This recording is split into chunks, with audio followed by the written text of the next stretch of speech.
Hello coders, this is আলকোভার 04B। এই video টিউটোরিয়ালে আমরা latest AtCoder beginner contest 248 এর প্রবলেম সি ডাইস সাম নিয়ে আলোচনা করব। তো প্রবলেম ডিসক্রিপশনে বলা হয়েছে যে এখানে তিনটি ইন্টিজার দেওয়া থাকবে ইনপুট হিসাবে এন, এম এবং কে। এখন আমাকে বলতে হবে যে কয়টা অ্যারে তৈরি করা সম্ভব যে অ্যারের লেন্থ হবে এন এবং ওই অ্যারের প্রত্যেকটা এলিমেন্ট সর্বোচ্চ এম হইতে পারে এবং সর্বনিম্ন 1 হইতে পারে এবং ওই সম্পূর্ণ এর যোগফল কে এর থেকে ছোট অথবা সমান হতে পারে। এই দুইটা ক্রাইটেরিয়া স্যাটিসফাই করে আমার কয়টা অ্যারে তৈরি করা সম্ভব সেটা জানতে চাইছে। তো লেটস আমি একটা এক্সাম্পল দেখি 2 3 4। তো 2 3 4 যে এখানে 2 হচ্ছে এন, মানে আমার অ্যারের সাইজটা হতে হবে এন, আর সর্বোচ্চ ভ্যালু অ্যারেতে থাকতে পারে 3, আর ম্যাক্সিমাম সাম মানে যোগফল সম্পূর্ণ অ্যারের হতে পারে 4। তো আমরা দেখি এখানে 6টা অ্যারে তৈরি করা সম্ভব। এরকম একটা হচ্ছে 1 1, একটা 1 2, 1 3, 2 1, 2 2, 3 1। তো এখানে আমরা যদি একটা জিনিস ভালো করে দেখি 3 1 এবং 1 3 দুইটাতে কিন্তু সেম এলিমেন্টই আছে, কিন্তু দুইটা আলাদা আলাদা অর্ডারে আছে। দ্যাট মিনস এখানে অর্ডারও একটা ফ্যাক্ট। তো আর এই টেস্ট কেসটাতে অ্যানালাইসিস করার কিছু না, এটা হিউজ একটা টেস্ট কেস। এখন আমাকে যেটা বলতে হবে যে আমার যে অ্যান্সারটা কিন্তু অনেক বিশাল অ্যান্সার আসতে পারে, তা আমার সেটা এই ডিজিটের মাধ্যমে মডিউলও করে আমাকে দেখাইতে হবে। এই টেস্ট কেসের ক্ষেত্রে অ্যান্সার কিন্তু হিউজ আসে, কিন্তু আমার ওই হিউজ ভ্যালুটা আমার শো করতে হবে না, আমার এটাকে মোড করে ওই মোড ভ্যালুটা দেখাইতে হবে, মোড করতে হবে আর কি। এখানে ইউনিক অ্যান্সার এক্সিস্ট করে প্রত্যেকটা টেস্ট কেসে। তো এখন কথা হচ্ছে এখানে এন এর ভ্যালু এবং এম এর ভ্যালু সর্বোচ্চ 50 হইতে পারে, আর এখানে হচ্ছে সিকোয়েন্সিয়াল পার্ট আছে। সো দ্যাট মিনস আমরা একটা হিন্ট পাচ্ছি যে এই প্রবলেমটা একটা ডিপি প্রবলেম। এখন আমার ফাইন্ড আউট করতে হবে ডিপি স্টেটটা কি, অ্যাকচুয়ালি আমি কীভাবে প্রোগ্রেস করব। তো আমি যখন একটা জিনিস এখানে ভালো করে আমি অ্যাপ্রোচ নিয়ে আলোচনা করছি, তো একটা জিনিস যদি আমরা অবজার্ভ করি, লেটস সে আমার আইতম ইন্ডেক্সে যদি আমার J some is equal to j তৈরি করা যদি পসিবল হয়, আমার আইতম ইন্ডেক্সে যদি সাম ইজ ইকুয়াল টু জে তৈরি করা পসিবল হয়, এখন এদিকে যদি আরেকটা পরের স্টেপে মানে i+1 ধাপে আর কি, i+1 ইন্ডেক্সে যদি i+1 ইন্ডেক্সে আমার সাম ইজ ইকুয়াল টু যদি জে প্লাস সাম ইন্ডেক্স, মানে হচ্ছে আমার এখানে জে, আগেরটা তো জে ছিল, এখন নেক্সট স্টেপে আমি জে এর সাথে লেটসে সর্বনিম্ন 1 যোগ করতে পারি, কিংবা হচ্ছে জে প্লাস এক্স যোগ করলাম। তাহলে আমার i+j-তম ধাপে সাম ইজ ইকুয়াল টু জে তৈরি করতে যদি আমার দুইটা ওয়ে আছে, তাহলে পরের ধাপে আমার i+1তম ধাপে জে প্লাস এক্স তৈরি করতেও দুইটা ওয়ে থাকবে। মানে দুইটা ওয়ে থাকবে না, এই দুই কিন্তু অ্যাড হবে, এখন অন্য কোনো স্টেপ থেকে হয়তো এখানে হয়তো i-1 আছে, এখানে i-1 থাকতে পারে আর এখানে জে থাকতে পারে, তখন এই i-1 থেকে হয়তো জে প্লাস সামথিং অ্যাড করে আমার এখানে আসতে পারে, তখন এখানে আমার কিছু নতুন ভ্যালু অ্যাড হবে।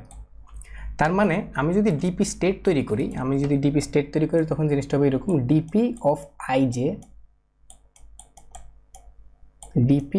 আইজে। এখন কোনটা কি আমি বলতেছি, এখানে আমার যে প্রথম ডাইমেনশনটা আই এবং জে, এই আই হচ্ছে কোন ইন্ডেক্সে, মানে আমার বলতে হবে যে ডিপি অফ আইজে বলতে বোঝাচ্ছে আমার আইতম ইন্ডেক্সে সাম জে তৈরি করা পসিবল কয়টা ওয়েতে, সেটা আমি স্টোর করব ডিপি অফ আইজেতে। আমার আইতম ইন্ডেক্সের জন্য আইতম ইন্ডেক্স পর্যন্ত sum is equal to j তৈরি করা যায় কয়টা ওয়েতে, সেটা স্টোর করব আমি ডিপি অফ আইজেতে। তো ঠিক সেরকম আমার আলটিমেটলি ডিপি অফ এন যখন আসবে, মানে আমার ডিপি অফ এন মানে এনতম স্টেপে আমার সামেশানগুলো বের করতে হবে 1 থেকে শুরু করে, মানে প্রত্যেকটা সামের জন্য যতগুলো সাম পসিবল 1 থেকে একদম কে পর্যন্ত। এটা হচ্ছে আমার ফাইনাল সলিউশন। আমি আবার বলতেছি, সবার আগে আমার ডিপি সলিউশন হবে, এটা তো আমরা বুঝতে পারলাম। এখন আমি স্টেপ বাই স্টেপ আগাবো, পুরো প্রবলেমটাকে সাব প্রবলেমে ডিভাইড করে নিব। আমার আইতম ইন্ডেক্সে summation is equal to j তৈরি করা যায় কয়টা ওয়েতে, সেটা আমি স্টোর করব ডিপি অফ আইজেতে। ঠিক আছে, তারপর আমার এরপর স্টেপে কি আসবে, এরপর স্টেপে আসবে আমার ডিপি অফ i+1,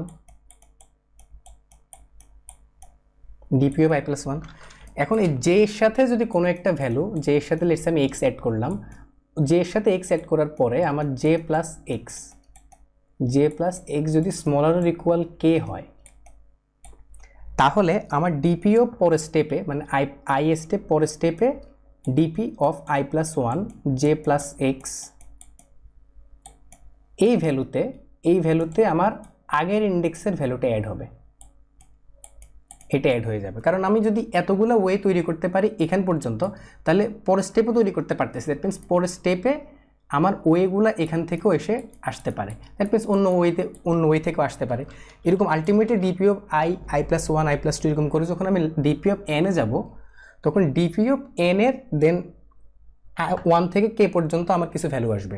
দেন ওই লুপটা শেষ করার পরে আমি ডিপি অফ 1 থেকে কে পর্যন্ত মানে যতগুলো সাম আমার আলটিমেটলি তৈরি করা পসিবল, প্রত্যেকটা সামের জন্য আমি অ্যান্সারের ভিতরে অ্যাড করব এবং ওই টোটাল অ্যান্সারটা আমার মোড করে করে যাইতে হবে।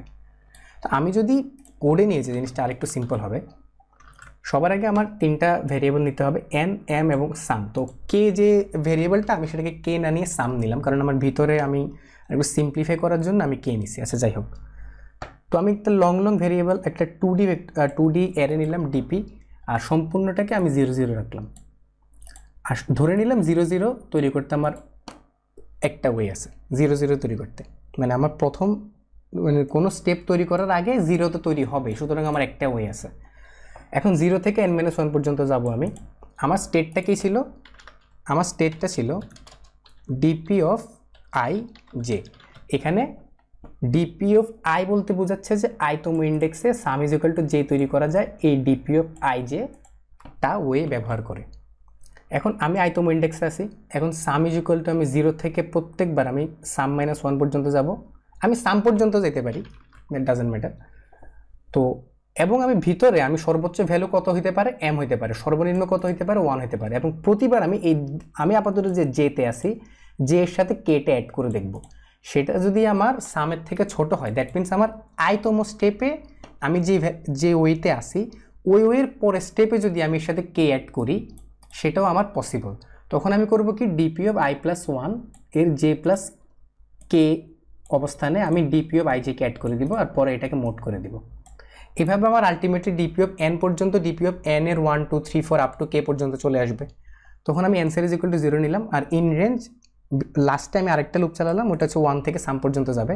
প্রতিবার আমি answer plus is equal to DP of n এর আই, মানে ডিপি অফ লাস্ট অবস্থায় একদম লাস্ট স্টেপে আমার sum is equal to i তৈরি করা যায় কয়টা ওয়েতে, then sum is equal to i plus 1 তৈরি করা যায় কয়টা ওয়েতে, এরকম করে আমার প্রত্যেকটা ওয়ের জন্য আমি অ্যান্সারটা অ্যাড করে নিব। আর প্রতিবার আমি অ্যান্সারটাকে মোড করতে করতে যাব, দেন ফাইনালি আমি একটা অ্যান্সার পাবো, সেটাই প্রিন্ট করবো, দ্যাটস ইট।